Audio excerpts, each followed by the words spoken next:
got that bass. Okay, here we go.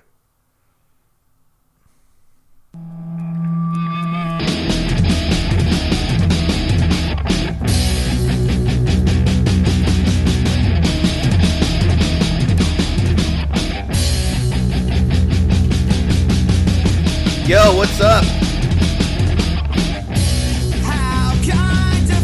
Remember this song? Yeah. With your presence. You think you can still play that? Probably.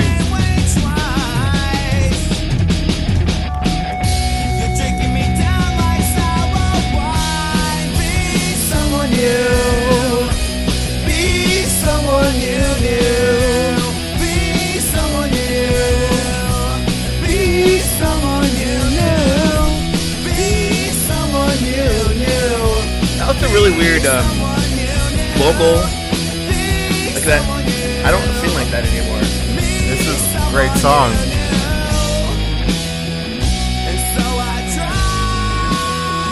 I try to analyze. Wow, I've heard this in fucking years.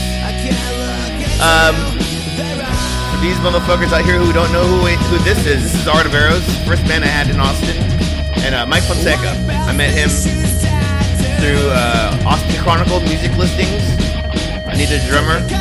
I met him 2000, right? 2000? Yeah. It was probably like 2000, 2001, something like that. Yeah, so this was our band, and wow, this is a long time ago. It was like 20 years ago. Have we known each other for 20 years? Yeah. No, I think longer than that. Yeah, Isn't that crazy? It's kind of scary. I forgot how cool this song is. I told you this song kicks ass. All right. Hey, actually, I would always be like, hey, when we would do set, you know, we got some show, I'd be like, hey, Rich, we're going to do White Belts. Nah, I'm not feeling that tune. Like, come on, man, that's the best song. Like, I'm not feeling it no more. I got this new song. There was always a new song. I just throw them away, man. Yeah, but that one, oh man. So, I was telling Risher, right? Because I'm gonna pretend somebody's gonna watch this. Okay. So I was telling Rich, I've been looking for this tune because we recorded it some. You know, we basically did a monster recording session at Jennifer Nally's house. Yeah. Which, by the way, there's a bunch of stuff from that. There's like,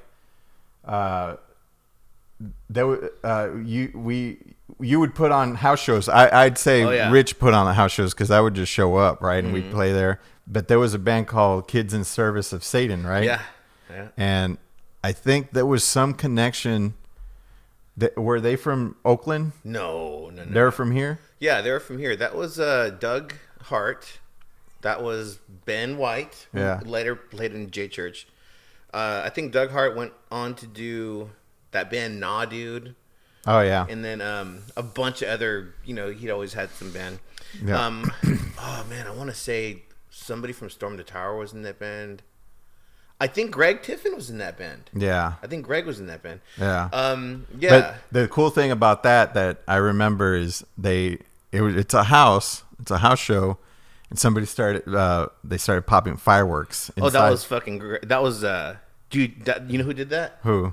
That was Doug. Oh, Doug okay. bought a bunch of fucking fireworks and lit them off in the house. Yeah. And smoke bombs was the worst one because it just cleared everybody out. You know, I'll tell you this.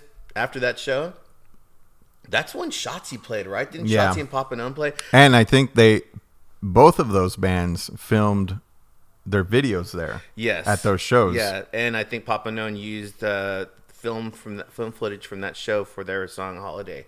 That was off of August Division. Yeah. The second full length. Dude, Doug stayed on my couch for like a week after that. Oh, wow. Yeah, he was. Or maybe about, I want to say about 3 days. Yeah. Till finally Jennifer came downstairs in my room. She's like, when is your weird friend going to leave?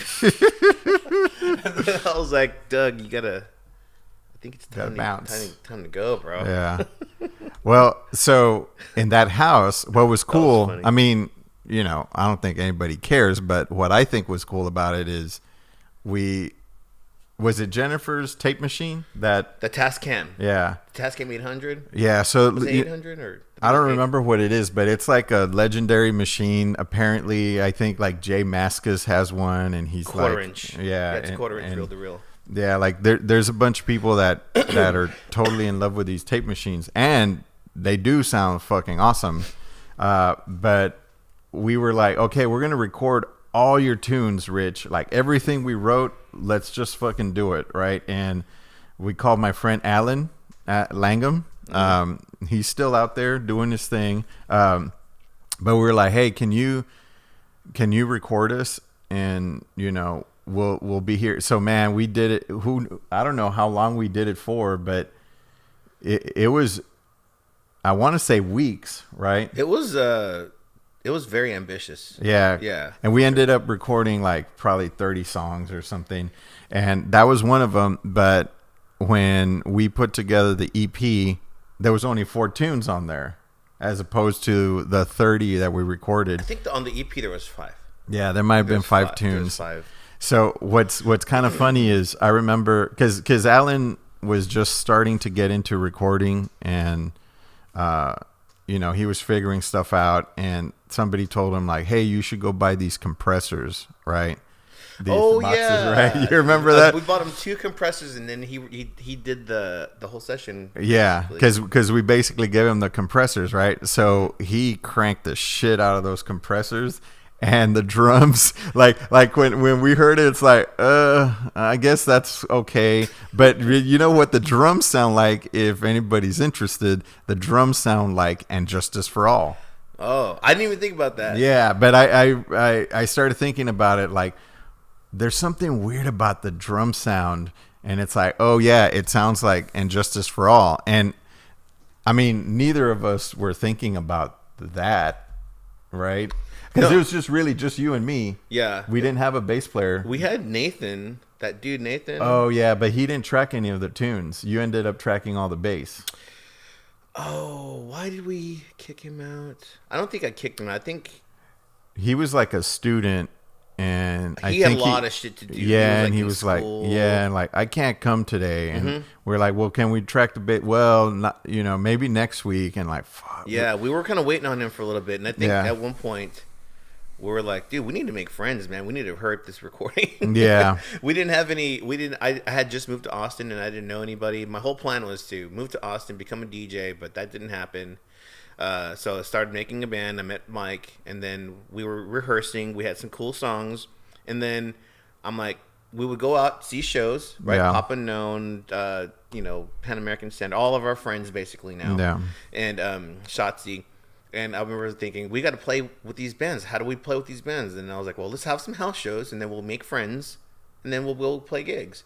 But during that time, though, I remember we had shit set up in my room, and I recorded guitars in the bathroom, and you did drums in that one extra spare room, and it all kind of came together not really quick. After everything was done, I had a plan to press the CDs and just give them all away for free. Yeah. Handmade every cover. Yeah, handmade. And a lot of people were like, holy shit. And then we started having the parties, and then that's when things really started. We started making a lot more friends that way. Yeah. Yeah, at one point I was just like, I remember Mike and I were walking through HEB at Hancock Center, and I was like, dude, you're my best friend. You're my best friend right now. He's like, that's cool. You're my best friend too. And then we saw like some little black kid getting his mom was beating him up. Remember that? Probably. Yeah. We probably saw that. I don't know. Yeah, there was like some little black kid in there, and then his mom was just like, "What did you say?" And she's like grabbing him by the hair, and we were like, "Holy shit!" That's fuck? Yeah. That was Hancock Center. That was that same night. Yeah. That's when they used to have the solar hummus. Remember that? Oh yeah. Damn. Oh, hey, that's when I worked at Mars. They don't make that. Oh, that's right. You did work at Mars. So that was around the corner. So none of this shit exists, right? Except HEB still there. Yeah, HEB still there. It's Planet Fitness now, but there used to be a store called Mars, and they used to have music lessons there, and I taught drums there. And sometimes Rich would come by and be like, hey, Rich would always eat I know it was solar hummus and pretzels, right? Solar hummus, pretzels, or solar hummus and a bagel. Yeah. Yeah, that's what I did. That till this And- day is my favorite hummus, and they stopped making it probably like 15 years ago. I still think about it to this day. Oh, Anyways, Lord. back to rock and roll party shows. Yeah. And the recording, we ended up recording and finishing everything. I was very happy with it. I was really happy with it. Yeah. Honestly. I mean, I felt like, okay, I got to perform on that recording. Like, okay, like I played well enough that I felt satisfied. You know what I mean? Yeah. Like, cause I mean, most of the stuff that I've recorded, because it's always been in a hurry, it's always been like, fuck, I wish I had more time, or I wish I could have had a chance to do that part again. There's like a little mistake there, and just, you know, so I've never really, but with this recording, I felt satisfied as far as the performance, but the drum sounded like Injustice for All, which is so weird because, you know, I guess now I'm not gonna be able to unhear that now. Yeah. Every time I hear it, that's all I'm gonna think. yeah, Because so basically, what we're saying is drums don't sound good. yeah, they sound weird, but it was a weird sounding room. Like it's hard to make those drums in that room sound cool if they didn't actually sound cool. You know what I mean? Yeah, and you know, it could have been worse, man. You could have gotten that Saint Anger snare sound. I know, and then, you know, maybe that would have been the thing that Launched us. Yeah, like people are like, Dude. man, that snare drum, Dude, have you heard this band? They have the shittiest recording. It's the worst. Check it out. And everybody listens to You're it. like, The songs are wow, cool. these guys are brave for releasing that piece of shit. Yeah. It was cool. I mean, yeah, that it was a Tascam 800. Is Yeah. what it was, and it was recorded on 1/4 inch reel to reel at 30 IPS, which is inches per second, and I had plenty of time to go back and redo the bass lines. If I didn't like it, I would record a bass line. Next day, I would go back, listen to it, be like, nah, I can do it better. Yeah, that was a really, you know, honestly, I'll say it, dude. It was a pretty magical time for me. Yeah. 'Cause I had moved to Austin. I didn't have any friends, and next thing you know, I'm like doing this crazy ambitious Art of Arrows thing. Yeah. The band that we had, and we did that for a while, and it was pretty cool. Oftentimes I reflect back on that, and I remember thinking, man, Mike was like so good to be in that band. Like I remember thinking that, because I remember one point you're like, dude, do you have a fucking tuner? Do you have a tuner yet? I'm like, no, I don't have a tuner. You're like, dude, that is dumb. And I was like, oh yeah, I guess I should have a tuner. And I had been playing in bands for like 10 years up until that point, and just to think, like I had been going, hold on guys, bang, bang, bang, like in the middle of songs in front of crowds. That shit's embarrassing. Like I shouldn't have done that, but whatever. I grew as a musician because of you, I think. Yeah. I remember, you know, because it was, I wonder how people get together now, because you know you hear stories like Metallica got together because of an ad, and so did Rage Against the Machine, right? And Oh, they did? yeah, I didn't know that. it was an ad in LA whatever, LA Times or whatever.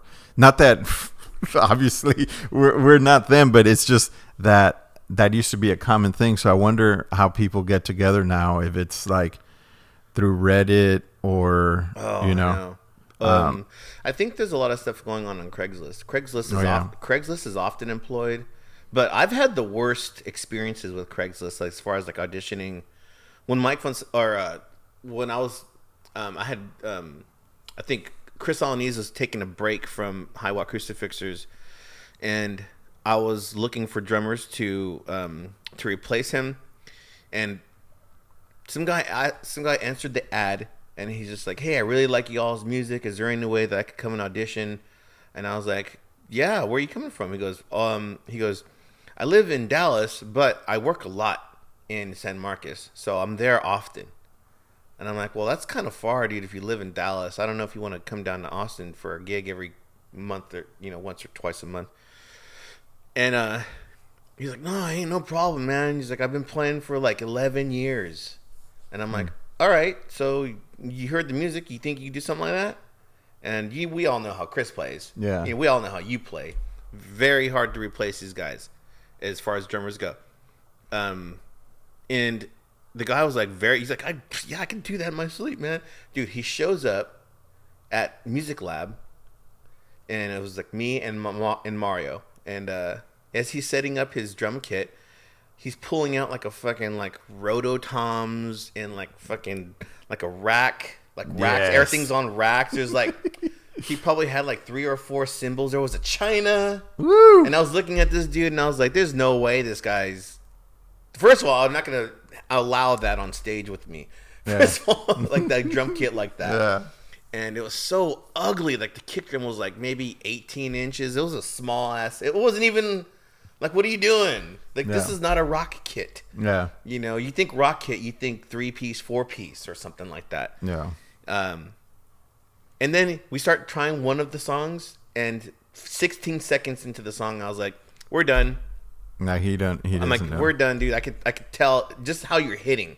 I could tell this is not. I'm like, this is not the. I'm sorry you came down from Dallas, but here's some gas money. I think I gave him like $40 for gas. I was like, "Here's $40 for gas. Sorry for wasting your time." And he goes, "Well, I told you I've been playing for." I'm like, "Yeah, you said 11 years." He goes, "Yeah, I've been a musician for 11 years. I just started playing drums about 6-7 months ago." And I was like, "Oh, dude, why would you listen to what? Like, how could you listen to somebody like Mike Fonseca on drums or Chris Alanese or Chris Pfeffer or monster drummers listen to that and then go, yeah, I could do that. That's insane. That's like me listening to Yngwie Malmsteen going, I've been playing for 6 months. Yeah, I could do that. Like, Yeah. no, dude. And I was so mad because he's wasted our time. Mario was just like laughing his ass off, and the dude's like, he's like, so that's it. We can't play anymore. I'm like, no, don't worry about it. That's it. We're done. Here's $40 for gas. And not only that, but he just didn't even look cool. That's the worst. Yeah, he was just like white khaki pants, and he had flip flops on, and he had like some. That's what I wear now, but back in the day, that wouldn't have been cool.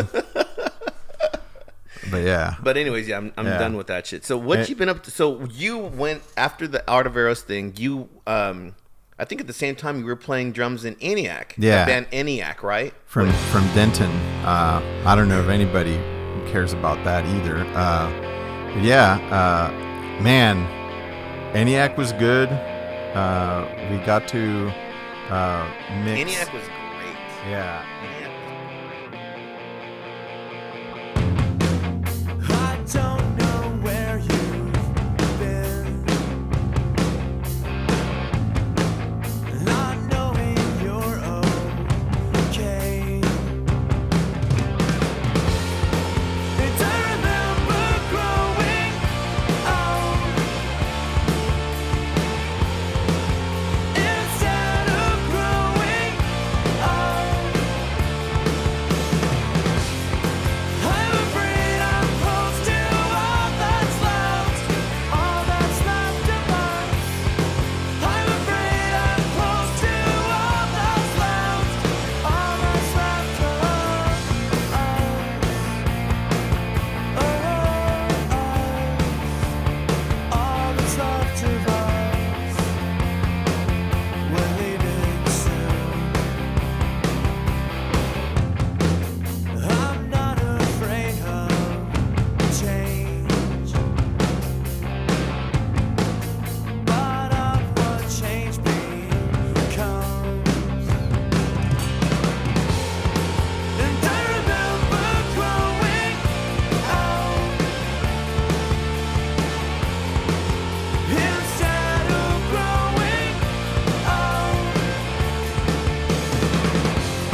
got the record mixed by Ed Rose. For me, that was a huge honor because he mixed all the Get Up Kids stuff.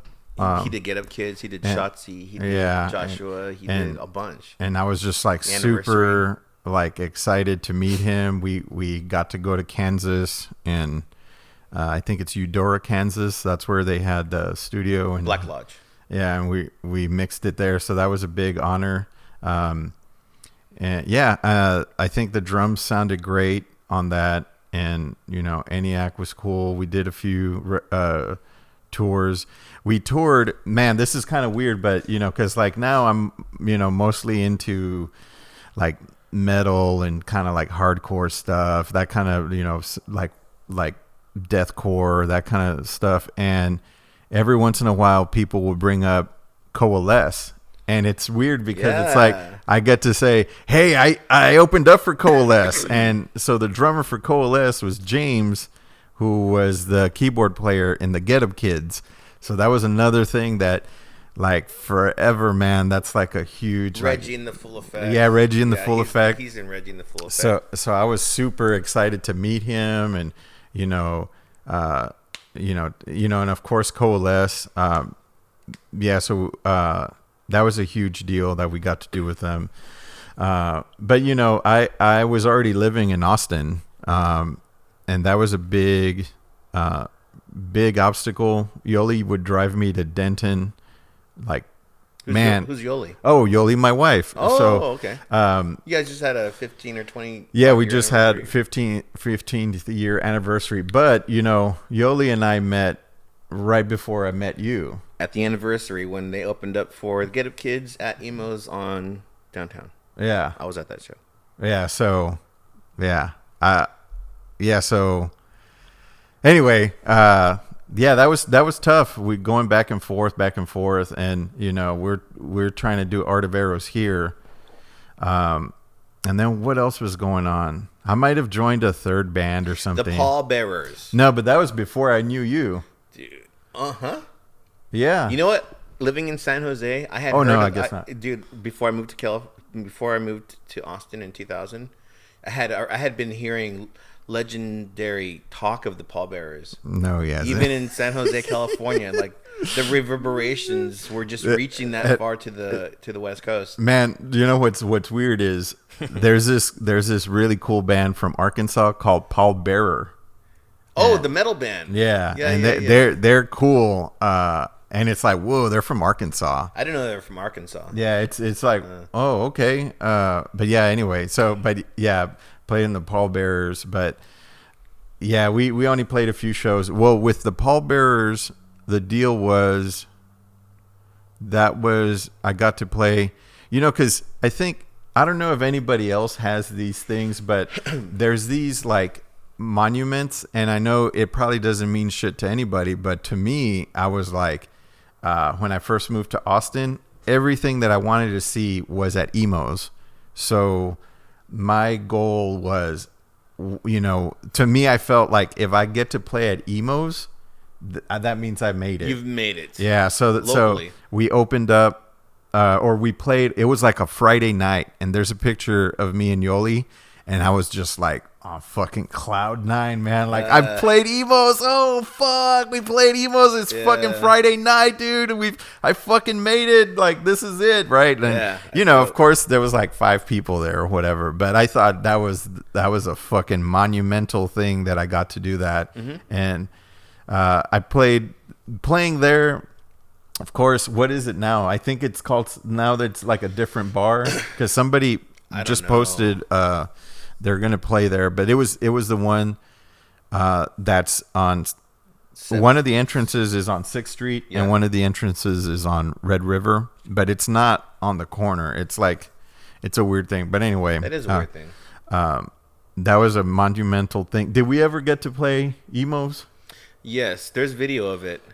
We played at Emo's, I think only one time, or maybe twice. I'm not sure. I know we played Flamingo a bunch. I know that I had reached out to, Graham Williams, mm-hmm.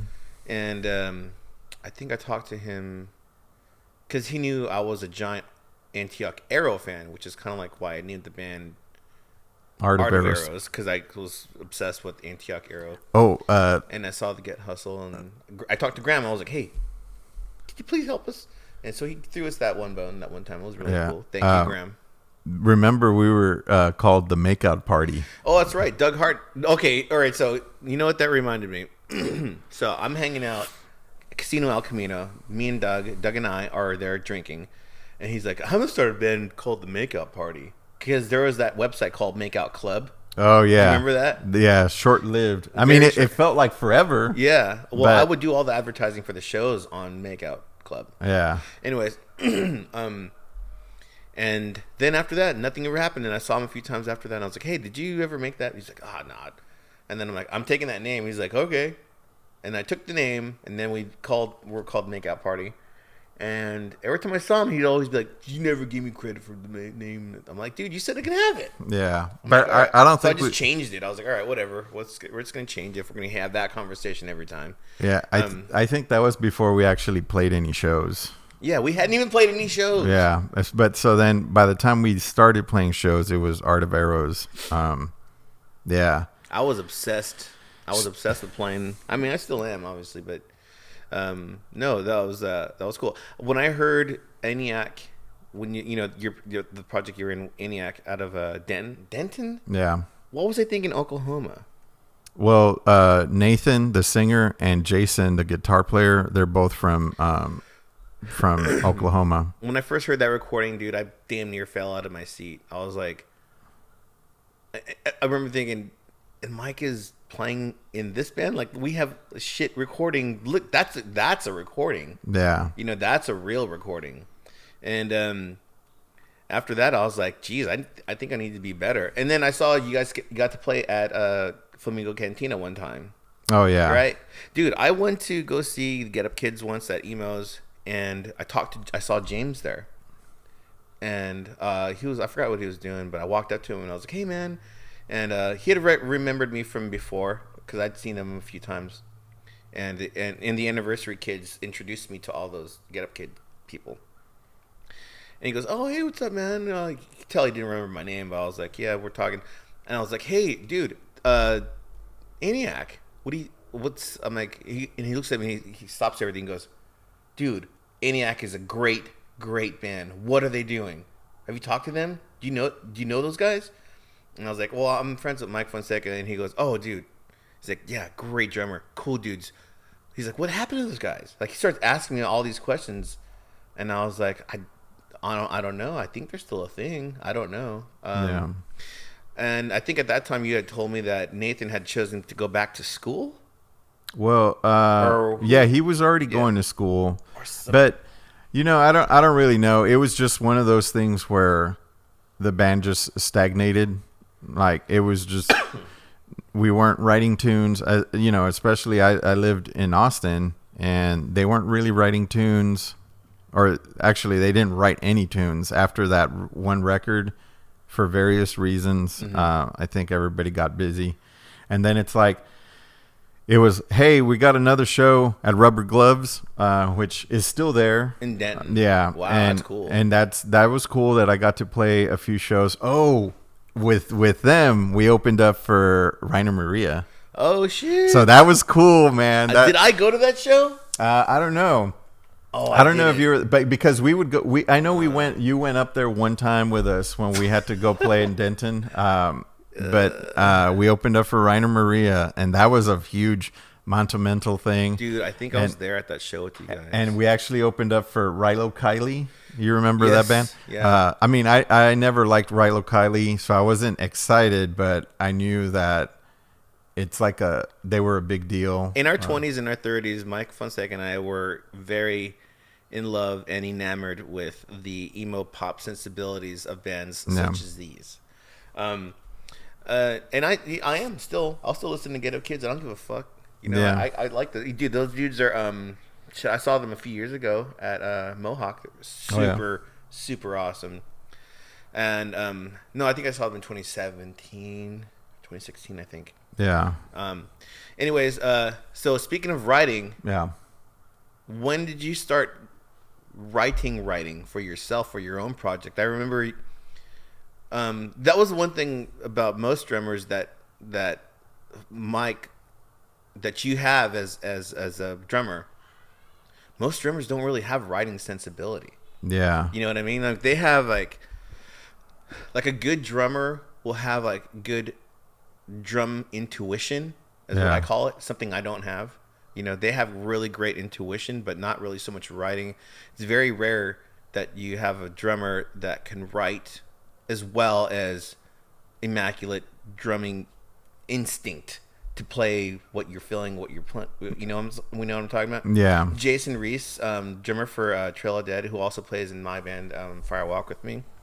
Yeah, when he says something about writing, I listen, because he himself is a great writer and he's a great drummer. Yeah. Very, very rare. Most drummers are just sit back and just kind of, or they either have to be into what they're playing, or they got to be paid.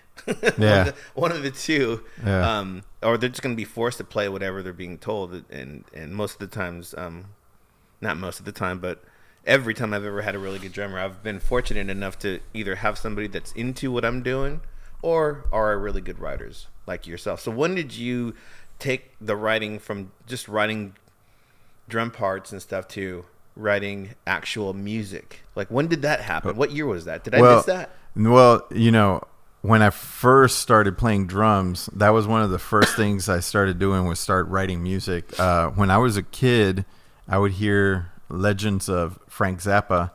And, you know, of course, getting into how old we are, back in the day, right, you'd have to buy every single thing that you'd want to listen to. CDs. And, you know, I grew up in the valley, the Rio Grande Valley, South Texas. So we didn't have access to obscure stuff like Frank Zappa.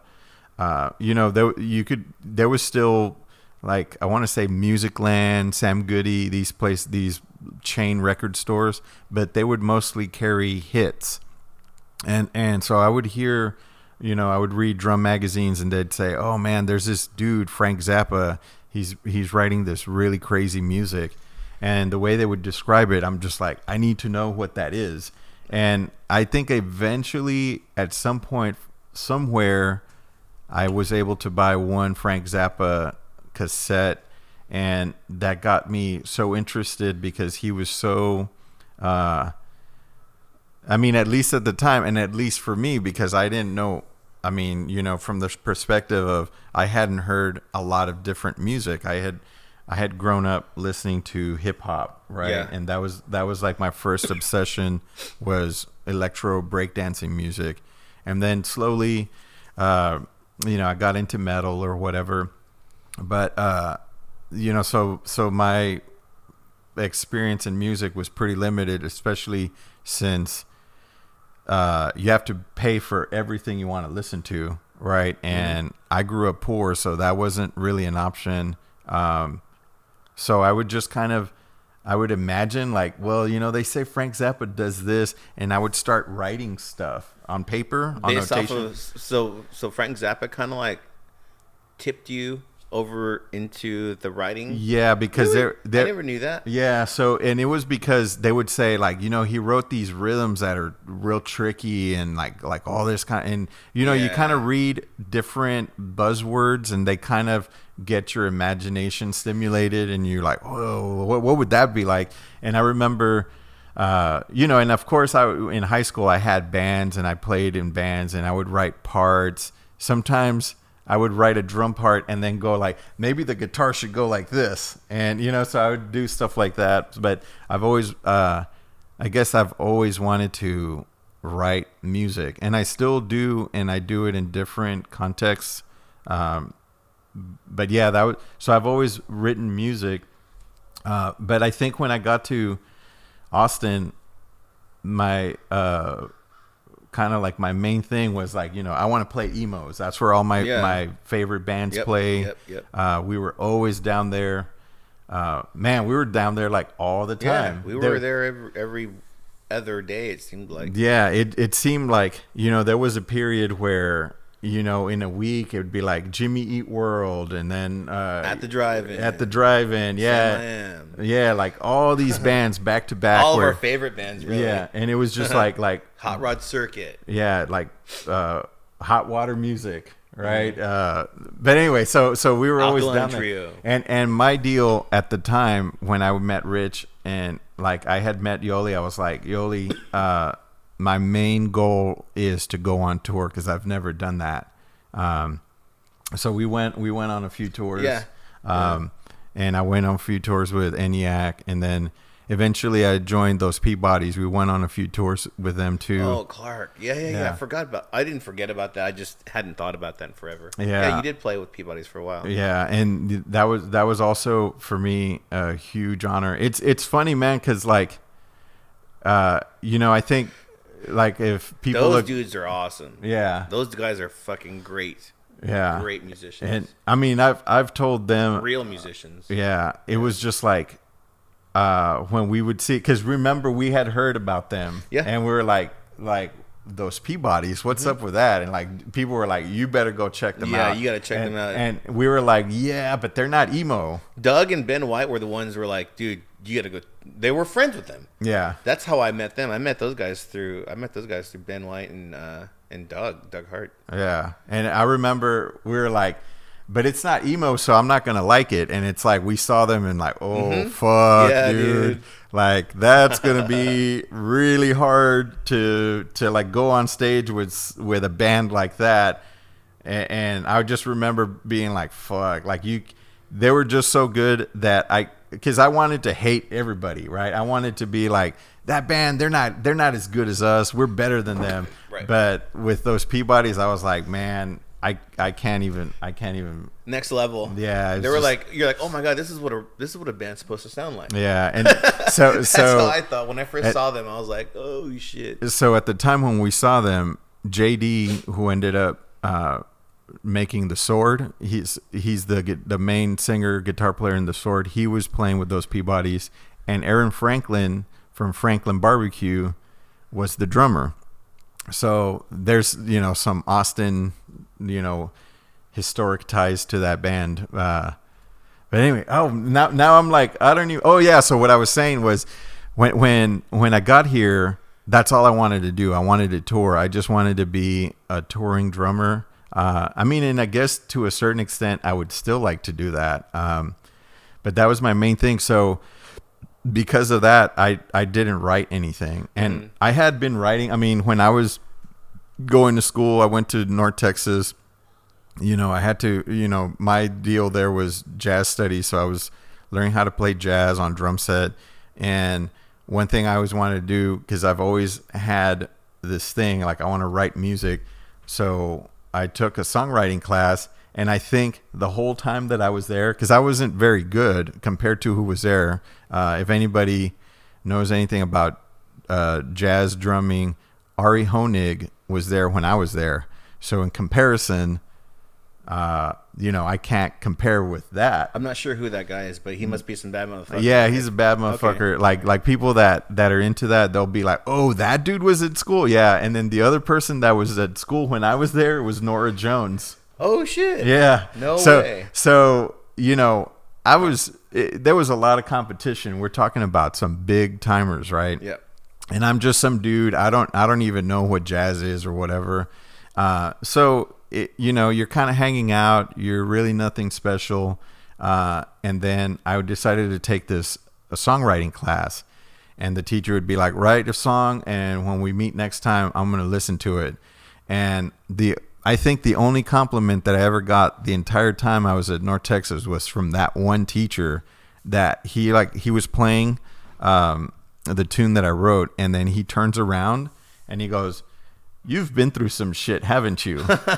And I was like, oh fuck. And then after that, every tune that I would write, he always wanted to play mine first because everybody else's would suck. You're right. So and then that was just like, I felt like, oh fuck, man, I might not be a good drummer, but maybe I have something to say musically. So I wrote a bunch of jazz tunes, and every I might before I moved over here, I would try to record them and stuff. So I have, I don't know, maybe like 100 jazz tunes that I've written. God damn. Yeah, I mean, but their jazz tunes are short, right? But I have a bunch of that stuff that I've written. So that wasn't really too much of an obstacle for you to learn how to be a writer to begin with, then? No, really? I mean, it came to you naturally. Yeah, I mean, I just always wanted to write for some reason. But well, let's think about bigger obstacles that you've had to overcome besides being in Art of Arrows. Being in Art of Arrows, that was an obstacle. Yeah. Well, we all came out better musicians, I think. Yeah. Okay. So how does it feel to be a left-handed man in a right-handed drummer's world? Because you play right-handed, but you're left-handed. Can you play both?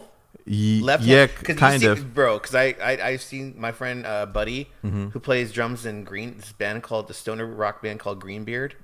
They're on tour right now, I think, with the Sword. Oh. Anyways, yeah, he's a left-handed drummer. This motherfucker talking about like this. I can't even do it. Yeah. He's playing left-handed drum kit. Yeah. But you're left-handed, but you play right-handed. You play right-handed. Yeah. Well, I think it's kind of weird because when I was a kid, I was left-handed, and at public school they were like, "Yeah, you're not doing it right," so they made me right-handed.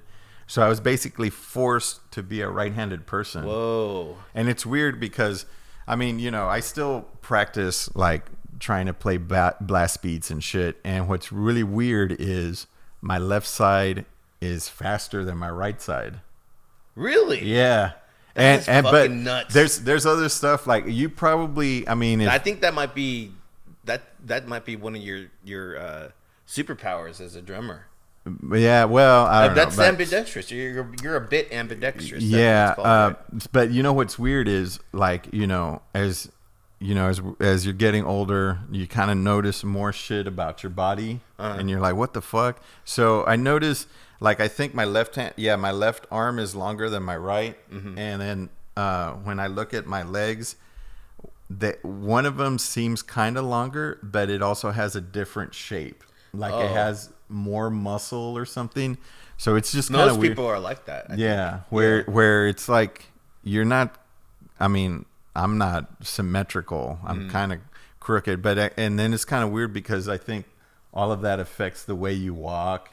You know what I mean? How you stand. I used to think I had that I had the perfect bone symmetry until I got hit by a car, and then I went to the doctor, and then they did a X-ray on my spine, and I have a curve in my spine. And I was like, wait a minute, hold on, what? They're like, yeah, you have I forgot the word. When your curves, you have a curve in your spine. Yeah, I don't. Basically, scoliosis. So basically, I'm going a little bit like this, and I was like so shocked. I was like, wait a minute, hold on, I'm not perfect, whatever. It's weird because that's what made me think about that, anyways. But yeah, that was kind of the left-handed thing. But I forgot. How do we get into the left-handed thing? I just had to talk to you about things you've had to overcome as a drummer. Well, I think one thing that I often think about that now that I'm older that I didn't think about when I was younger was that since we didn't grow up with families that had cash, right? So us risking what we're doing with our lives to do music is a different risk than for somebody that's like a trust fund kid. Right. And what's weird, this is what's really weird, is that, we hung out with tons of people, right? And there was certain bands that we'd run into and they would blow up. Some bands wouldn't. But the thing is that there was people that were from money. You know what I mean? Oh, yeah. There's people that were trust fund kids, but they weren't going to tell us that. That was a secret. There was nothing cool back then about that. Yeah, I mean, there still isn't. Not really. I mean, if you want to hang out with just regular people, and that was one thing that I didn't realize that, because I would be like, "Fuck, man." Like so-and-so, they've got some fucking badass gear, right? How did you get that? Yeah, $4,000 drum kit. Yeah, and like, shit, you went to record at the whatever studio. Like, how did you manage that? And for us, we didn't have that advantage. So there there had always been a ticking clock, because the deal is, do you want to go on tour or do you want to pay your light bill? because your shit's there. your shit's gonna get turned off when you come back, because you're risking it, right? And meanwhile, and I used to kind of think like low about people, like, oh man, you never like risked it for music, like you didn't. Oh yeah. The struggle. Yeah, like the struggle is more real. Yeah. But that, like, we would risk that, Like, you ever have sleep for dinner? Yeah. You know what I'm saying? Yeah, and we risked that, and of course we were very focused on let's go tour. We're gonna go to the West Coast. We're gonna do this. We're gonna. How did we even do that? We just jumped in a van. We drove to the West Coast, played a bunch of shows. Some were good, some were bad. Made it back to Austin. I don't even know how I paid rent that month. I had had a job that when I got back, or because we were like starving on the road. Oh fuck! And then we come back empty-handed. So who was that? Was that Justin playing bass in there? Yeah. Friend Justin Thompson. There's pictures, and just recently they put that fire blanket around General Sherman, that big ass tree in the Sequoia Forest. They put a fire blanket around it? Yeah. Oh, the fucking giant sequoia that we went to go see? Yeah, so we went to... So I told you earlier, like, I had always, ever since I was a kid, I had always wanted to go see the sequoia trees. And so basically I'm tour manager, right? I'm like, okay, we have this amount of time to get from here to here. And then on the way to Las Vegas, this motherfucker over here is like, hey, if we just drive an hour that way, the sequoias are that way. And I was like, dude, that's an hour there, 30 minutes fucking around, an hour back to where we need to go. We're already like 2.5 hours behind. We're not going to get to Las Vegas till like fucking 3 a.m. And you're like, fuck you, man. And basically, I got outvoted. Oh, yeah, because I got outvoted because Justin wanted to go.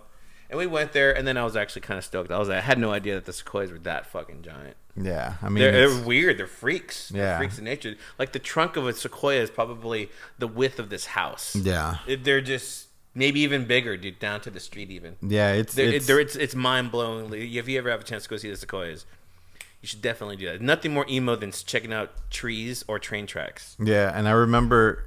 Because I'm not from the fucking mountains, so I didn't like when you look at a map, you're like, oh, cool, there's mountains there, and then you see going through, and if you look at the scale, it says, oh, that's like 30 miles, and it's like, cool, but 30 miles in the mountains could be like an hour. Yeah, because of the 2 winding, hours. you'd be winding forever, 20 mile per hour. Yeah, so we ran out of gas, and we went to this one place that had a super old school gas pump where it was glass, right? Yeah, you would pump it and it would show you how much gas you're filling up this little thing, and then it's like, okay, that's 2 gallons. Yeah. And then you'd pour it into the vehicle. Yeah, that was kind of a cool thing. That was nuts. But I got to see the sequoia trees. So I'm glad we did it. Yeah, if there's ever a forest fire, I'm like, yeah, I got to see them. Because there's always some shit going down over there. That would be terrible if something like that happened. Yeah. But California's plugged with fucking fires. There's like a fire every week or every year. There's like a giant fire or something. Yeah. It always starts off with some bullshit, like somebody just throwing out a cigarette or whatever, just not giving a fuck. It's so stupid. So in your writing process, when did you start wanting to do more metal stuff? Because I think a few years ago, you invited me to your house to listen to some ideas. Oh, yeah. And you're like, hey, can you play this? And I totally couldn't because I just didn't understand that type of timing. It made me feel like a toddler. Yeah, man. As a guitar player, I was like, oh, this is next. I don't understand this. So what is called huelga, correct? Huelga, yeah. Huelga, which means strike. It's just that, does it? Yeah. I thought huelga was the eagle. No, well, yeah, but so it was the United Farm Workers strike in California, led by Cesar Chavez. Yeah. And Dolores Huerta.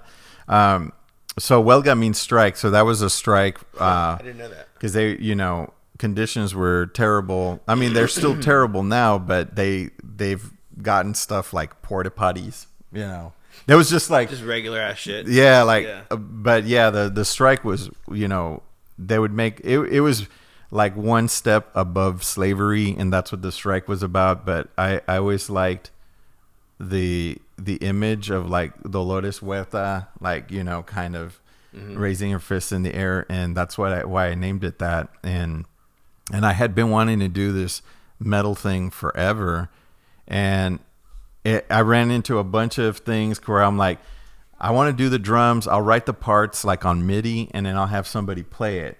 And Damn, then it's so tedious, dude. yeah, and then it's like I would get somebody would be kind of halfway interested, and then like, I don't know, man. And then so eventually, I was like, you know what? I guess I'm just gonna have to play the guitar parts, because there was no way to make the MIDI sound realistic. It just always sounded fake. So I'm gonna have to just do it on guitar so it sounds like metal. Did you do it with the baritone? Yeah, Use I have a baritone? baritone. So, man, what's weird about that baritone? I paid probably like $400 for it. Yeah. It's worth $1,000 now Whoa. because it was just Was this. that the BC Rich? No, it's a Fender Squire. For some reason, Wow. Fender out of nowhere, they're like, "Hey, we should make a baritone," and it just so happened everybody's moving in that direction, and I think really that baritone was meant to be more for like country music, but all the metal dudes started buying it. What is it? What's the tuning on a baritone? Is that G? I think it's Does it start with G? one more like think of Because like it's EADGB. yeah, but it's like you go one lower, so it's like you're starting all the strings down one. Like if you added another string, It is G. So it's like no, it's B. Yeah, It's something B. like that. Yeah, but of course, nobody tunes. You could probably drop the B down to an A Yeah. or a G. But nobody really tunes them to that. They tune them to whatever, because everybody's got. No, some, you can't. You can't tune those baritone guitars to standard or anything, because then the scale is too long and it'll Yeah. put too much tension on the strings. Well, yeah, but I mean, everybody's going down. Oh, right. Going down, right. then people tune them to whatever, like because and there's people that. I should get a baritone. I've got a few guitars, but I tune all these guitars down. Yeah. All these guitars are in A or in G. Yeah. Or some of them are in D. Like I have a bunch of weird tunings. Yeah. But yeah, man, I've been wanting to get a baritone. Yeah, I mean, the way I tune it is basically standard tuning an octave lower, and that's actually becoming pretty standard. So basically, what I had was like a 6-string bass. Yeah, That's what it is, because the notes are tuned the same as a bass, but you can tell when it's a baritone or if it's a guitar tuned low, 100%, as opposed to a bass. They definitely it's the thickness of the strings, the pickups, the tension. The tension. Just the tension on the strings alone on a like if I tune like my guitars like my Les Paul right now is in G. Yeah. When I hit that G, it goes bow. It detunes itself and it comes back to tune. Yeah. And I like it like that. Yeah. Specifically, I like it like that. Yeah. For that sound. But the baritones, it's just like junk. It's like made for it. Yeah. That's what's really cool. Yeah, I need to get a baritone. I saw this really cool SG, a white SG baritone. Whoa. It was all white, Yeah. white pickups, white knobs, white thing, and then at the end it had like the custom but black on white. Yeah. And even the fucking fretboard was white with Whoa. black with black block inlay pickups.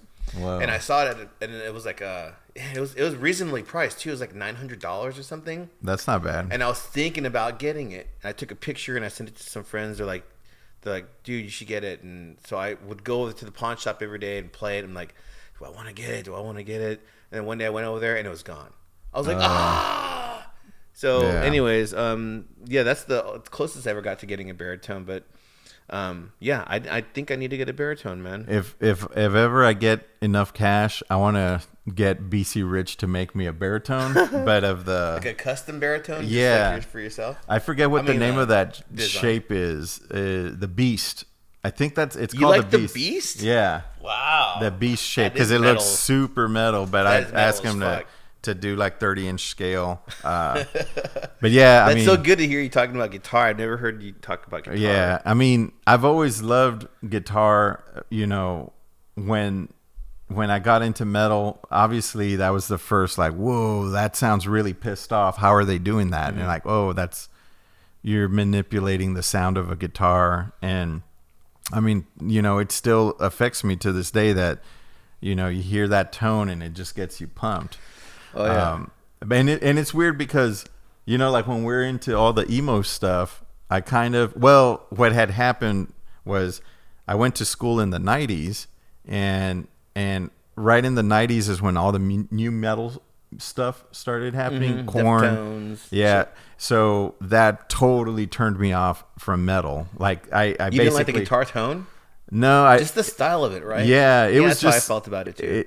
There was just something about everybody that was coming out of that camp that was like, man, I just don't like this. I like Slipknot. Yeah, I didn't like Slipknot either. That's about as far as I went. And I remember even Slayer, which I had basically kind of wrote off, also kind of was trying to do that a little bit. Diabolus, Yeah. something, whatever. I know. I think it might have been. Well, maybe it was The that one that everybody forgot about. Yeah. The Diabolus Musica. is what it's Yeah, called, but they kind of started going that way too, and like, and so basically, I was just like, "That's what metal is now. I don't want to listen to that stuff." when I worked for Slayer, Kerry had a baritone.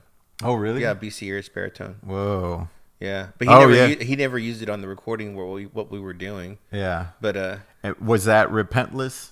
The recording? yeah, Yeah. he had a baritone there, and I'm like, oh, he's gonna use a baritone, but he didn't end up using any of them. He just used one guitar, and he's just kind of leads. Wow. But yeah, man. I know that Fender makes. Oh, dude, John 5. You've seen his. John 5 is guitar player. I've heard that name. Crazy good guitar player. He's a freak of nature. But Fender gave him his own design, and it's a really cool flat black Telecaster.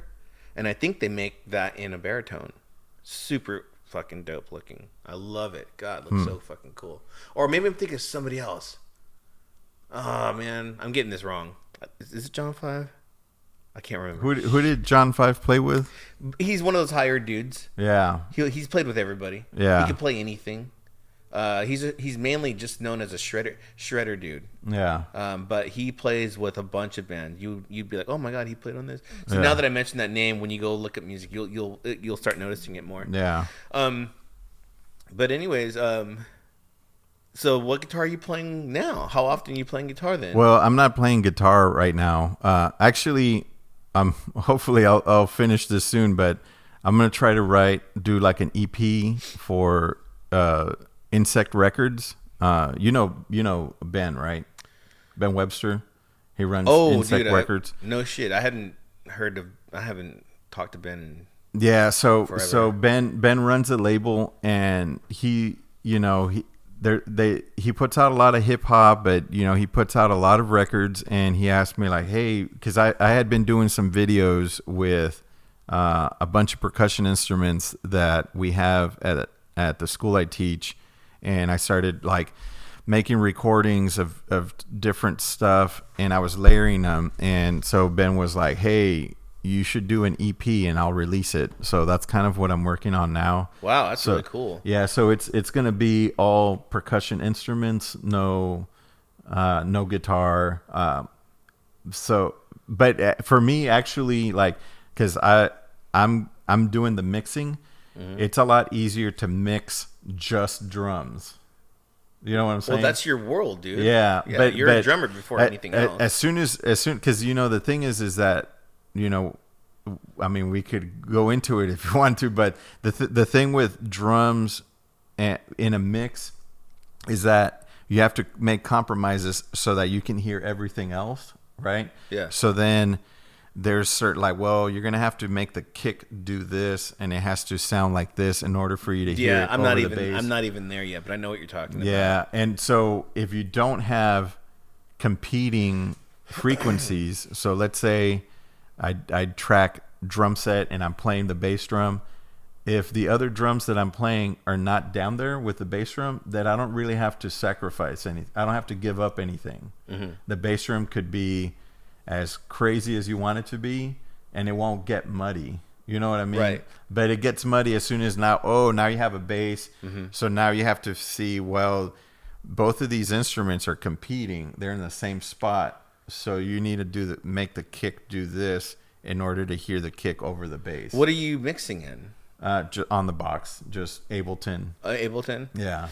But yeah, I never used Ableton before. I've Yeah. only ever used Logic. That's it. Ableton I think is super simple. When I bought it, I just started pressing buttons, and it's like, oh, cool, it's recording, and it's like, all right, let's go. I mean, for me, I noticed that what I started noticing about being creative is that everything should be as like easy as possible. Right. Because then you start fucking around. Like, that's why I don't have amps for my guitars, because then I'd be like, well, Placement. yeah, like maybe I should get different tubes, and maybe I should, well, I heard this guy from Russia has, and you get involved in a bunch of stuff, and then the next thing you know, you didn't do anything. Right. You're just waiting for parts, or you're still trying out tones and all this kind of stuff.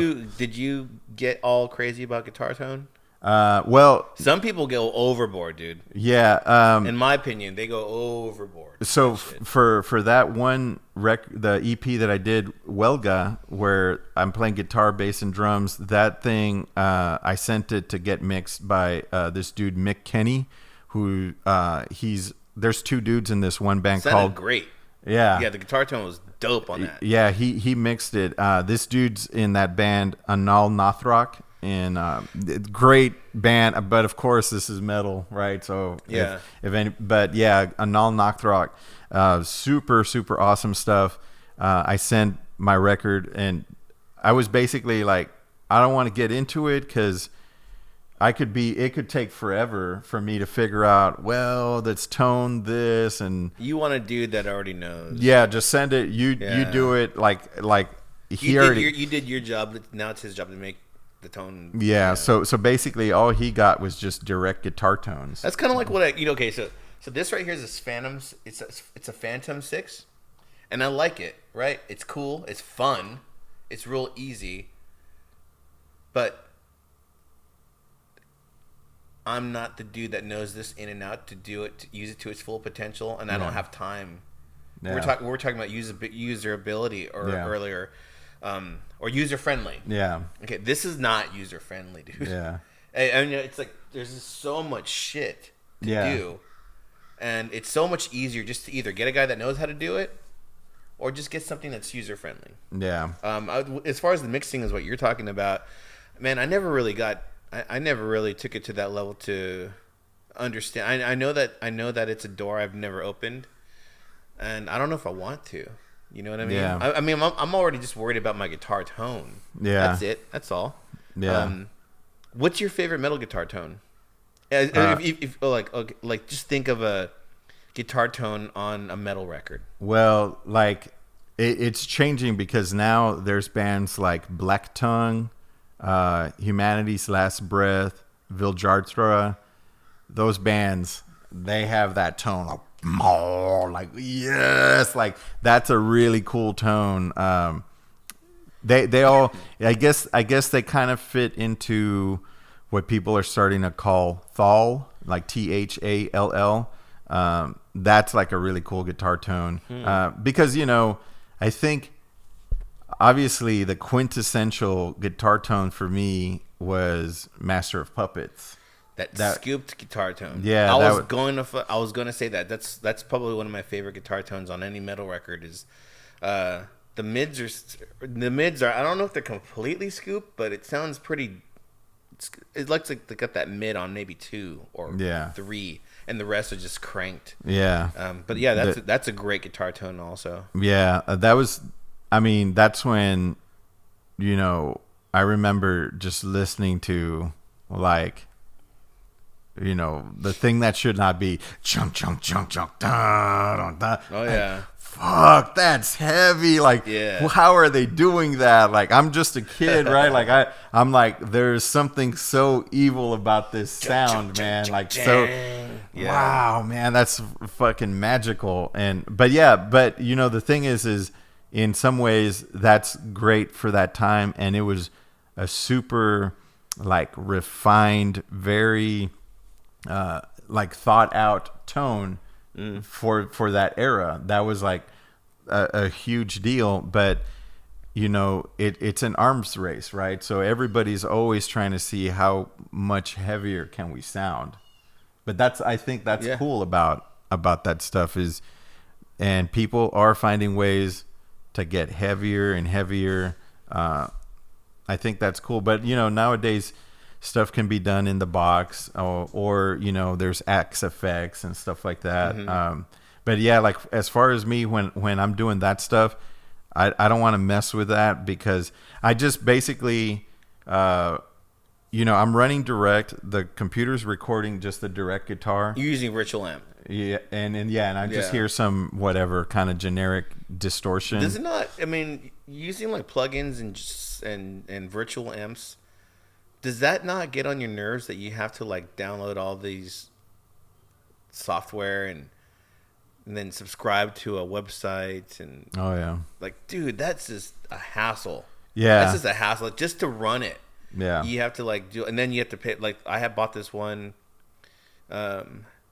JMP plugin, which is like sounds great. I got it, and then like once I got it, I couldn't get it to work, and then of course it says, well, go to this website and download this software, and then download this software, and then download, and then go ahead and run it, restart your computer, come back to the website, subscribe, like all this stuff, and then you have to be logged into the website in order to use the plugin. And it just feels like, it's a bunch of stuff. Yeah, but it's too much. I think I just grabbed like whatever the first thing. I had a student that was that he's in that kind of, he's into that kind of music, and I had him come over. He was originally going to record the guitars on that EP, but I had him like, look, man, before we get started, can you just get me like a decent tone?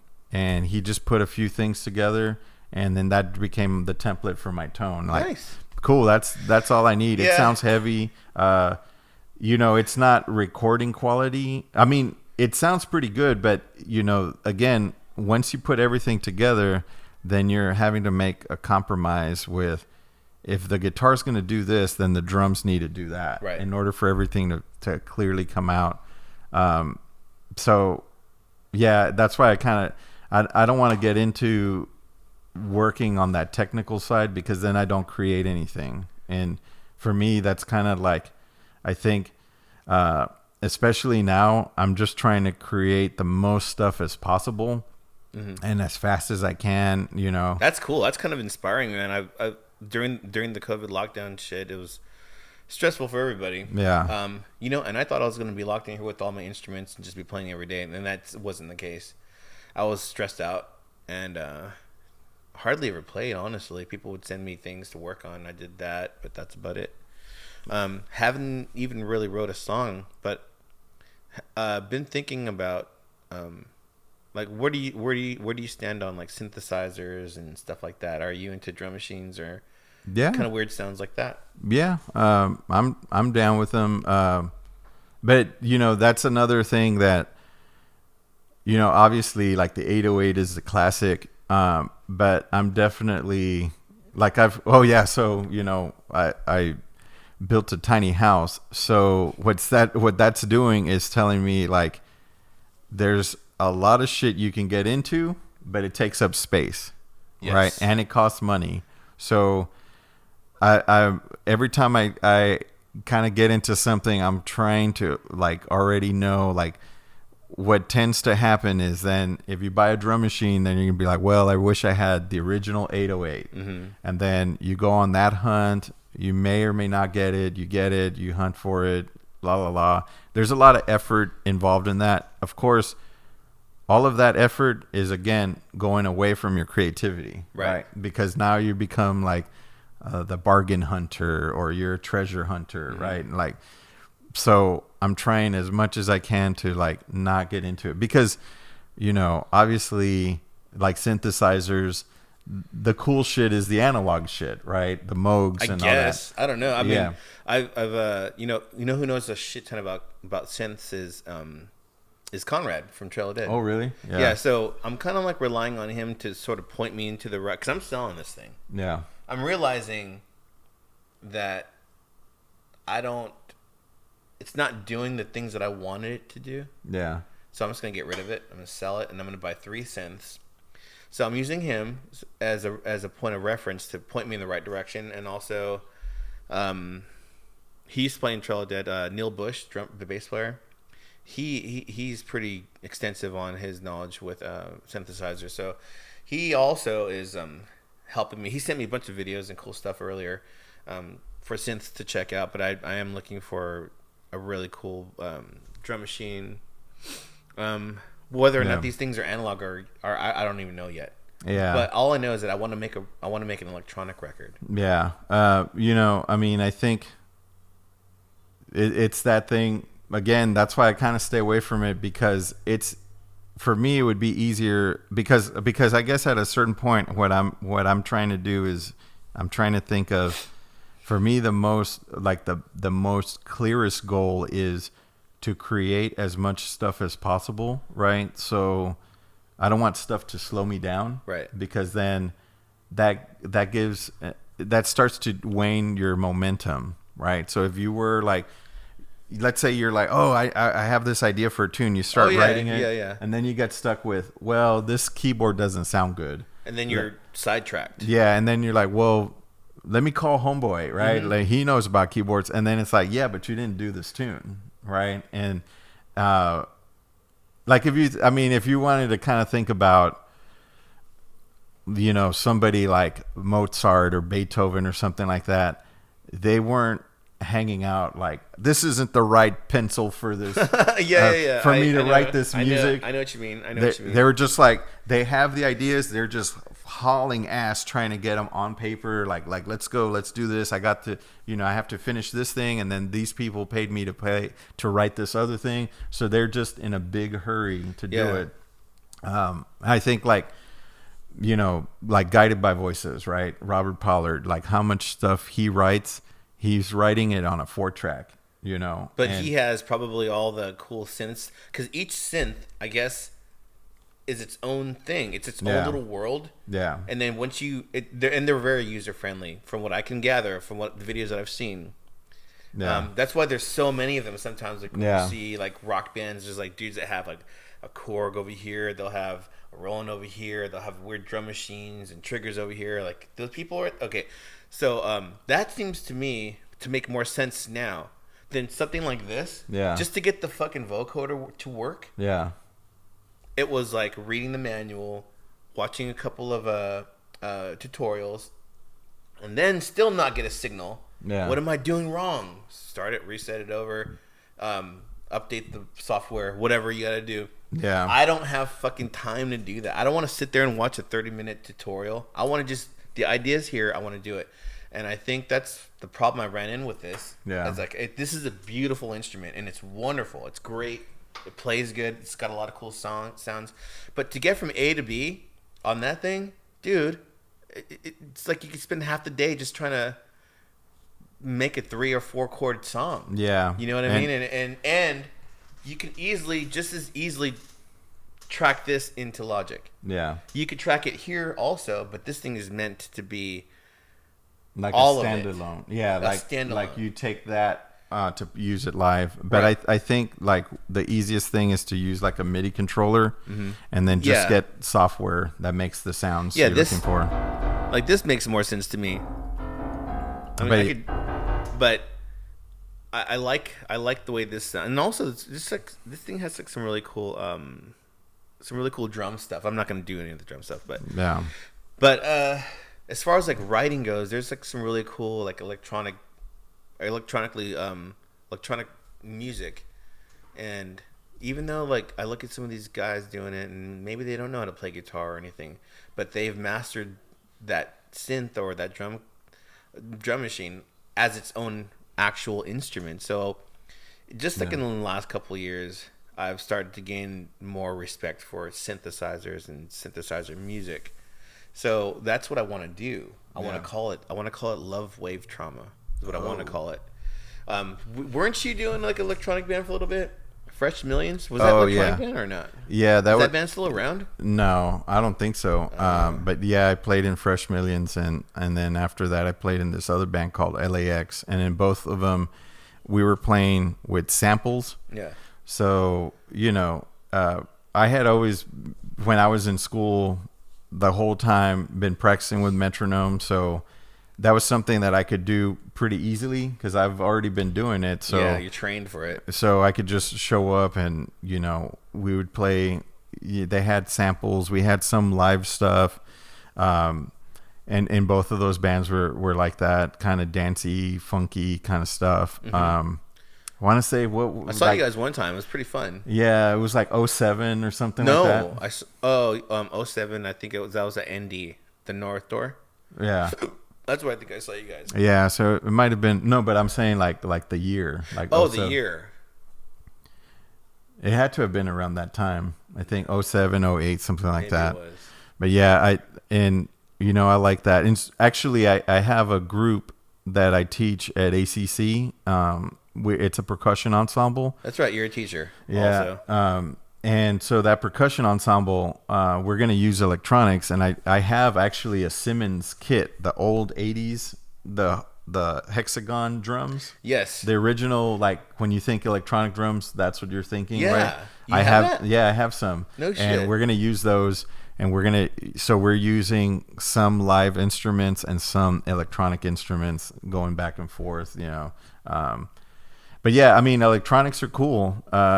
But again, when I start messing with electronics, there's always a learning curve for whatever new thing, new gadget, right? Sucks. And then you're back to that thing like, well, right now I'm reading a manual. I'm not writing music. Yeah. So it always feels like you're slowing down. But yeah, I've always liked that. I think that comes from when I was a kid and breakdancing, the first wave, right? Like the first time you see breakdancers on TV, like early 80s, want to say like 81, 82, something like that. Mm-hmm.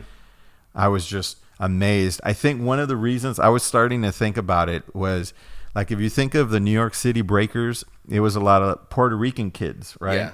And that was the first time that I saw somebody that looked like me that was doing something that was gaining national attention. So for me, that was huge. And they were just like, New York City breakers, you saw that shit, you're like, what the fuck, man? Yeah, like, it's urban art form, dude. Yeah, like that's a straight up urban art form. Man, I got obsessed with it because it was like where I was living, the radio stations, all they played was Tejano music, right? Oh.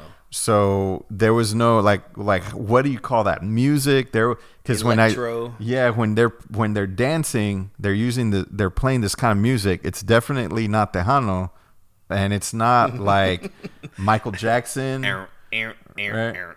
So yeah, so it was like, what is that? And I remember because I grew up in the projects, right? And there was these older kids, and they actually built like a little stage. And it wasn't that high off the ground, but they built this little stage and they put linoleum on it. Oh, shit. And it was like, oh, fuck. They would break dance. So sometimes I would see them out there like, oh, they're breakdancing. But I was so scared so shy to go make friends with them. Yeah. And eventually one day it was just getting to me like, they know about breakdancing and I've heard them play that music. Like, I have to ask them, like, fuck, man, like, just super scared. Like, I don't know what I was fearing, but I was fearing something. Yeah. Like, hey, man, I break dance too. Oh, really? Let me see it. Like, oh, man, this kid doesn't know how to break dance. I got a cool breakdancing story. And so eventually I was like, so where do you get that music? And they were saying that they had a cousin that lived in Dallas, and there was this radio station, like it was public radio or whatever, that like on Sunday nights, they would play electro and hip hop. And I got to dub some stuff because then I said, well, can I borrow your tape so I can dub it? And they were like, I don't know, kid, because like this is really hard to get. And that started my obsession. Like because I've always liked music, and there was and I would remember like listening to certain records like dozens and dozens of times, right? So I was already obsessed, but this was one of those obsessions that took me over the edge, where they said, we hear this station from my cousin lives in Dallas, but sometimes if you have an antenna, you can catch it on your radio. What? And since they told me that, I became obsessed, and I would like look at people's houses. Did you crawl up to your roof and shit? Yeah, so I became obsessed with like, I need to find an antenna so I can plug it into my radio and I can get that station, and then I could just listen to breakdance music whenever, right? And I remember I would literally ask people like, hey, that antenna looks like it's falling from your house. Can I have it? And they're like, why is this kid asking about a fucking antenna? Like, what a weird fucking kid. That's funny. But yeah, so that was my first obsession. So I think I've always, and of course, in that music, the drums are always the loudest. Mm-hmm. Dude, right? I feel so lucky because in the Bay Area, in San Jose, it was inescapable. Yeah. Like that's all you ever heard was breakdance music. Yeah. Electro was what it's called. Yeah, you'd always hear like Twilight 47 or Nucleus or even Herbie Hancock, some of his newer shit around that time. Egyptian Lover. Yeah. Like all that stuff. Yeah, man. It was almost inescapable. If you didn't hear it on the radio at your house, when you're walking down the street, you would see people breakdancing in the street. It was like it was a craze. Yeah. I breakdanced. I came in second place in 5th grade for breakdancing. Oh yeah, I came in first. What? What's up, bitch? Man, here's my dream. Here's one of my dreams. So I have a breakdance story, right? Okay. So let's hear it. And I've always wanted. So if anybody sees this, if I ever get to make this video, I want to make a video of the narrative of me breakdancing. Okay. So I had. When I was in school, they said, hey, Mike should be in gifted and talented. And it's like, all right, cool. So, but that means he has to go to a different school. And like, okay, well, I guess it's worth it. So then we had to start figuring out how to get to the other school that's further from my house. And so I was the new kid. And obviously, I'm just super awkward. Or people were like, you're not from this neighborhood. There's a new kid in town. Yeah. And the thing is, we're all fucking Mexican. Every one of us fucking looked the same. Oh, you brown motherfuckers. Had the same fucking pair of pants. We were all fucking identical, right? Yeah. And everybody's like, you're not from here. Like, there's something different about you. It's like, yeah, I live 4 blocks further that way, right? Yeah. But anyway, so of course I was into breakdancing. And I remember, I used to watch Soul Train every Saturday at my grandmother's house because she had cable. And Soul Train was dope, dude. Yeah. I used to love watching Soul Train. I love watching Soul Train. So one time I'm watching it, and these dudes they're doing their breakdance thing, but they had made these costumes that looked kind of futuristic. Like they had these like points. And I was like, oh, that's so fucking hip. and then I asked my grandma, hey, do you think you can make me a uniform like that? And she was like, yeah, I guess so. And so anyway, in my attempts to try to fit into this new school, there was this one kid that we had heard about, like, that kid knows how to break dance. And then we decided to join forces to do a breakdance routine because we had heard there's these other kids, and we're like, but you know what will take us over the top? Battle them. Yeah, but we're gonna do the talent show. But what would give us the advantage or the edge is if we got matching costumes. So my grandma made me and this kid matching costumes, and so breaking had just come out, and you remember in breaking, Turbo puts on a bandana and it has the rising sun. Yeah, the Japanese rising sun. Yeah, kamikaze. So then I was like, I told my grandma, we went to the fabric store And I said, it should be like an Asian inspired thing. And she's like, what? I don't know what that means. Like, what do you, because she only speaks Spanish, right? So I don't know how to say Japanese and Spanish. And that would be a Japanese. Yeah, so Japanese, Japonés, I guess. And so I didn't really know how to explain it. And then we saw a fabric, and it looked like Asian letters. And so she was like, "Oh, is that it?" And I was like, "That's it." So she made us the costumes. Wow. It was like baggy pants, kind of like MC Hammer. Yeah. But this is before MC Hammer, right? Yeah. And so she made us the costumes, and then we used Rocket. Yeah. Right. So Hancock. we fucking dun, dun, dun, dun, dun, dun, dun, dun, and we kind of like coordinated like moves and shit. And man, the crowd went wild, right? And the other kids, because everybody would say, you see that's a crew. Like those kids, that's like this crew from school. And those kids, everybody knows they break dance. Yeah. And that's like the original crew, right? So you just ate them alive in front of their own people. And of course they got pissed, right? And then it's their turn. I think we went first, and then they're doing, and it's like, yeah, they're breakdancing too. And I think they were dancing with "If You Wanna Ride, Ride the White Pony." Yeah, you remember that song? Yep. Anyway, so they come out, they do that tune, but they were kind of like all disorganized because they were like, and then they look at each other and like, "Oh, me." So it wasn't like they didn't do a good job, right? Because they felt like we're the original crew from the school. Everybody's gonna give us respect, right? But we had it all planned out with fucking costumes and fucking like you just outdid them. Yeah, so you upstaged them. Yeah, so then obviously we won, and it's like, fuck yeah, we won the talent show. So these fools roll up to you after school. What's up, bitch? Yeah, so that's what happened, man. So that's what happened. So what's up, son? You see, for some reason, what was weird about, unless it was the next day, right? But the way I remember it, it felt like the talent show was in the beginning, like in the morning. Yeah. So then we won, and then it's like we go to lunch, and then of course, what's up, man?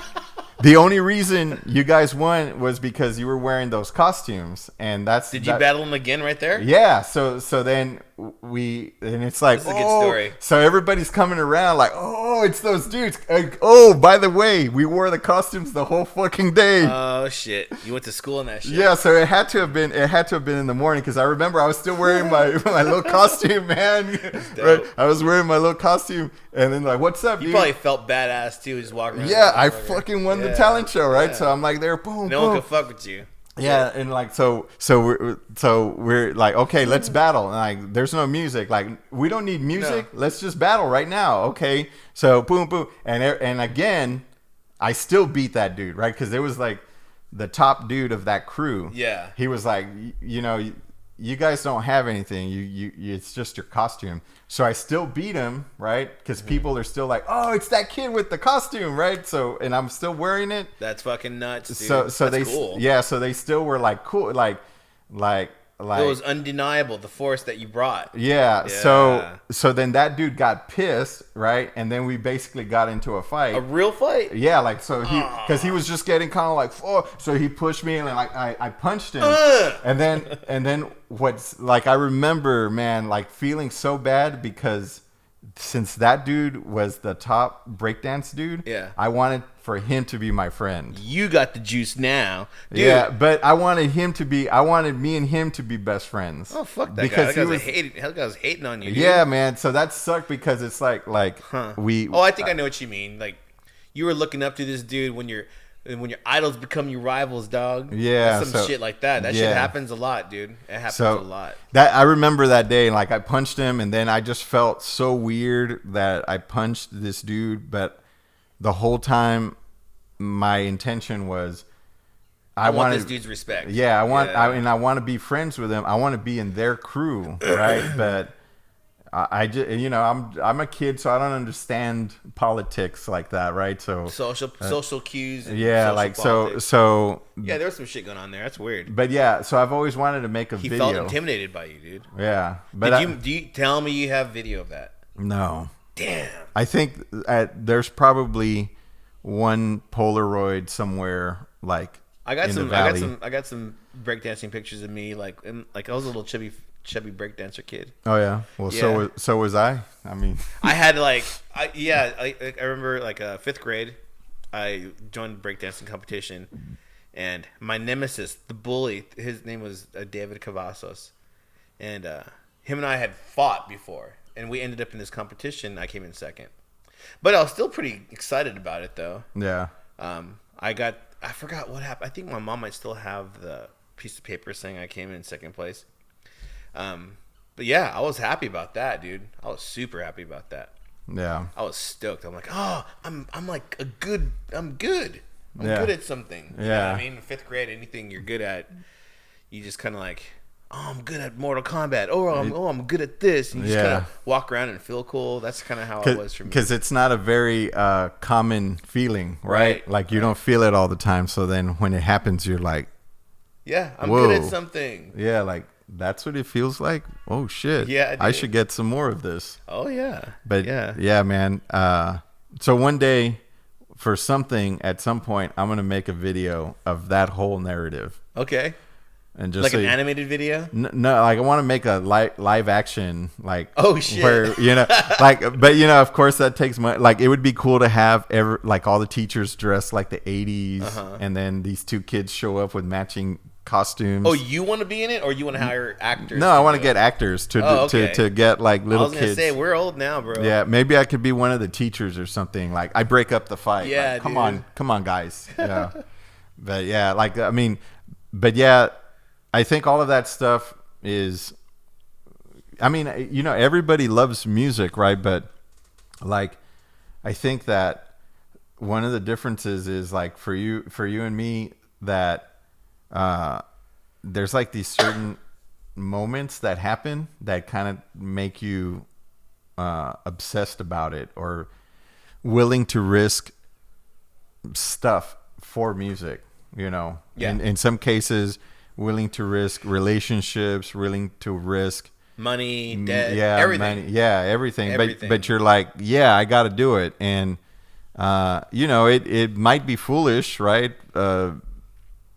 But I am like all the times that You can only be you. Yeah. That's it. And then if you don't do the things that you feel you need to do, you kind of feel you're either wasting time or you feel incomplete. yeah, You know what I mean? And yeah, that's how I feel about music too. That's why I still do it. Like when I got married, I told my wife, I was like, hey, this is what I do. I do this and I do video games. That's what I do. But it sucks too. She hasn't seen me play. I haven't played really? the show because of the COVID shit. Oh, yeah. I have some health issues right now, so I can't really be playing live yet. I got to shed some pounds basically. Over COVID, I put on about 40 pounds during the COVID thing. Whoa. So now I'm like, my blood pressure's high. My cholesterol's high. I'm having weird heart rhythmia things going on. Like before when I was fat, I didn't give a fuck. I didn't care. But this shit's coming back to bite me in the ass now. Yeah. And I can't even fucking sing, dude. I can't even play, which is a giant part of my life, as you know. And I want to play again. So I'm back on the road to eating better. I don't drink anymore. I don't do any more drugs. I did eat some mushrooms this morning. It was a microdose. There wasn't a whole bunch, but but no, I'm eating better now and exercising just because I want so bad to just get back on stage and play again. Yeah. Because I have gone so long without playing a show. I really feel like something's just missing. Yeah. It's weird. It's like on my birthday on July 28th, we had a party here, and then my band showed up. Like everybody from my band was here. Christian Kyle from Schatzi plays in my band, with Jason Westbrook and Jason Reese were here, and they were like, "Hey, are we still a band?" And I was like, "Yeah." And they're like, "Well, when's our next show?" And I was like, when COVID ends. I can't play a show. I can't play a show because I'm not healthy enough to. Yeah. So a major part of me just taking care of my health now is just to so I can play music again, because it really feels like something's missing. Yeah. I'm working and I'm making money and I'm taking care of the family and everything's cool like that, right? But the major part of my life that's missing is music, and it's just so important to me. I'm realizing, and So that's one of the main reasons why I'm losing weight. I'm already down 12 pounds. I know I got a long way to go, but yeah, it like all the things that you sacrificed and all the money we've lost and all the relationships that went down the toilet and all the times I paid rent or lost jobs was all for music, and it's still the same for me as it's ever been, and that's how important to me it is.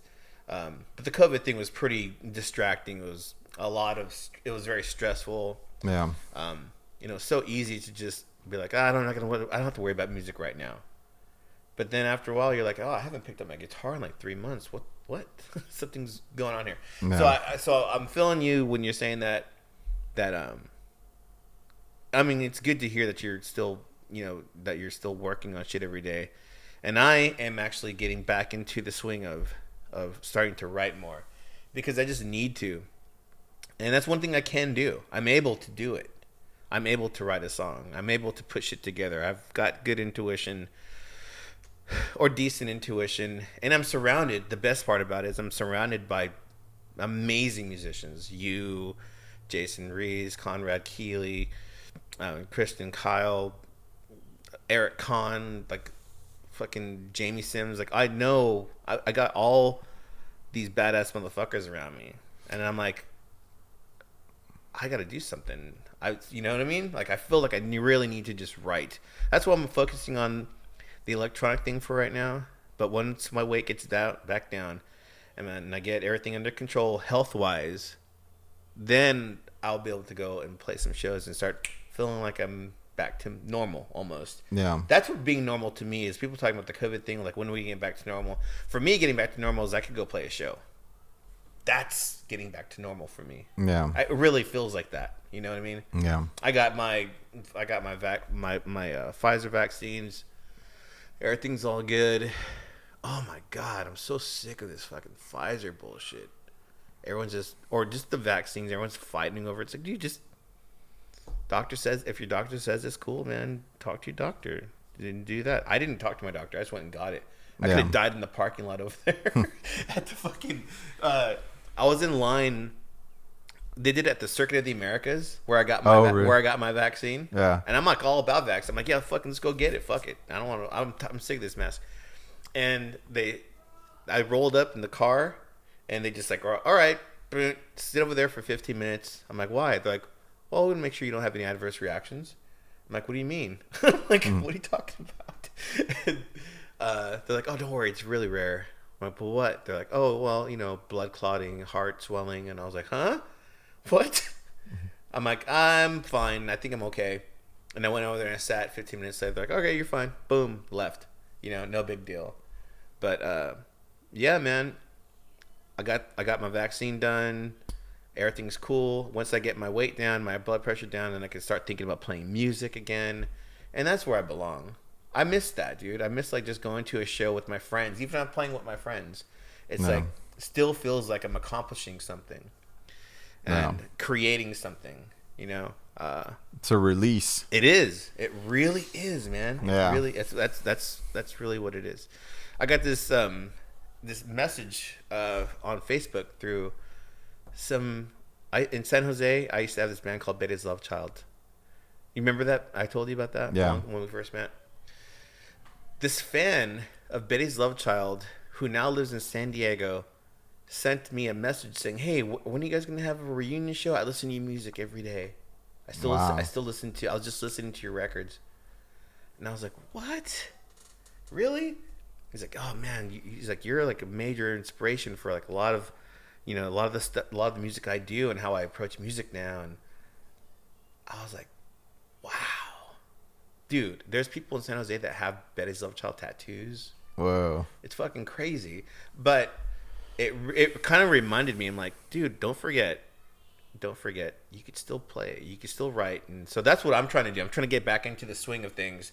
And I'm just sort of sick of just being stressed out about the COVID stuff, which is why, focusing more now on doing stuff like this. Yeah. I enjoy talking to people. And it's a cool way to see my friends. I know that you're busy. I'm busy. Shit. I mean, I'm a full-time dad. I'm a full-time husband. I'm running my business and making money however which way I can.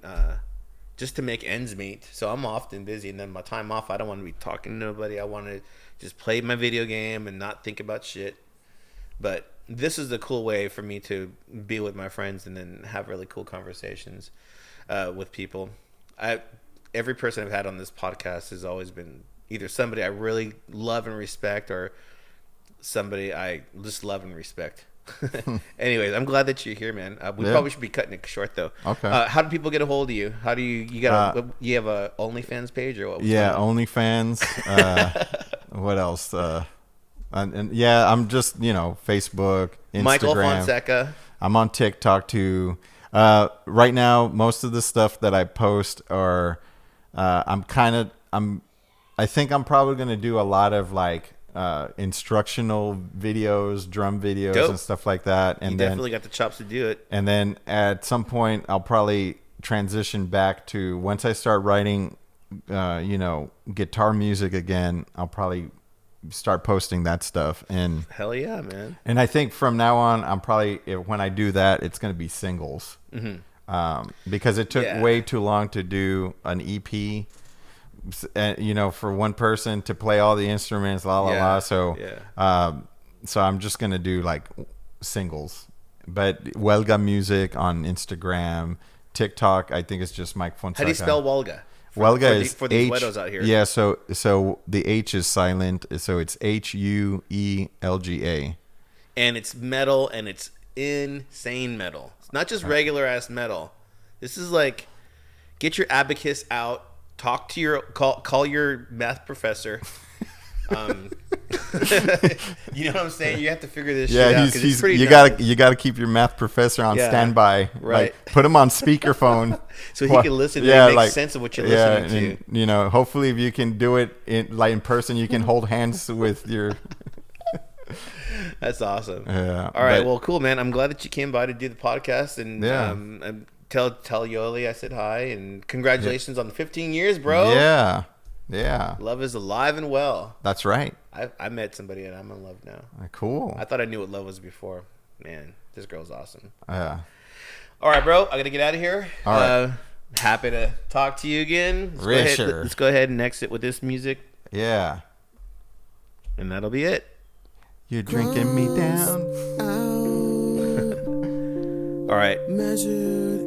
Be sure to like, subscribe, and do whatever you got to do to the channel or whatever. Want to hear some more bullshit from us or from me? Check out Mike Fonseca. And I will talk to y'all later. Bye. I played this Rhodes part in one take. For some reason, for years, I was thinking that Mark Warren did it. Yeah, I remember I think somebody tried to do it, but then I went up and I just played the whole thing. You did do that on the Rhodes, didn't you? Yeah. That was the first time I realized that the Rhodes was a passive instrument. I didn't know that. It's a passive instrument. It's like a fucking guitar. Yeah. You just plug it in and boom, get the signal. Yeah. Wow. Well, what was the name of the guy? Was it Craig? The guy that engineered it? I forgot his name. It was his esophagus recording. So. Yeah. This is it. Yeah, this is the one that we did. Anyways, that's it, bro. We're done. This is the kind of hurt Man, you need to send me. that makes you Man, if you have white belts, then you probably have a bunch of shit that I don't have. You know who has everything? Remember that kid Blake that used to hang out with Nathan and Jeremy from Lemship? Oh, yeah. That little bald dude. Yeah. He's got everything. Really? Why does he Him have and it? Jeremy, I don't know. They have everything. Shit that I don't even have. Stuff I forgot about. Also, everything that we've ever recorded, I have the tapes. I have the quarter-inch still. We just need a machine to play it on. Whoa. Yeah, but I remember that Alan put the first into the tape. Oh, really? So the drums are gonna sound rough. But like if you think the way those drums, that's what the drums sound like. Well, not these. This is esophagus. Those drums sound good.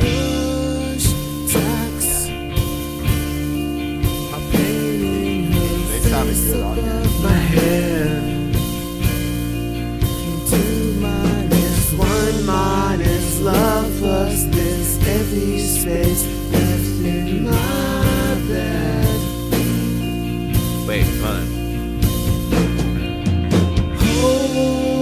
Hold on, wait a minute, something's wrong. This drinking thing has gone on for way too long. It goes on and on. I love this song.